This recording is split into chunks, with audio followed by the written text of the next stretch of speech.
Hello, everyone. Welcome back. Before we talk about care today, I want to tell you a small secret. Number 1, the tiny inside secret.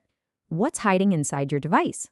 Inside every phone and laptop, there are many tiny inside parts that we cannot see. Think of it like this. Your device has a tiny brain inside that does all the thinking. When you touch a button, that brain follows your instruction. It also has a tiny memory that helps it remember your photos and schoolwork. These parts are very small. Some are even smaller than your fingernail. Number 2, why we must care. Protecting the delicate parts.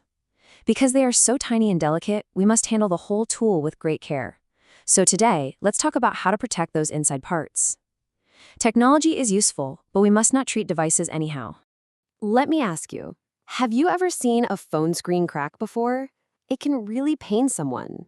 Number 3, 4 rules for devices, keeping our tools safe. So how do we care for our tools? First, keep food and drinks far away. Please, no Indomie beside the laptop and no water beside the keyboard. If water spills, it can reach those tiny inside parts and stop them from thinking properly. Second, carry devices carefully. If it is a laptop, use 2 hands. Do not swing it like a school bag. Third, do not pull a charger by the wire. Hold the head gently when you plug it in. Fourth, do not change settings anyhow.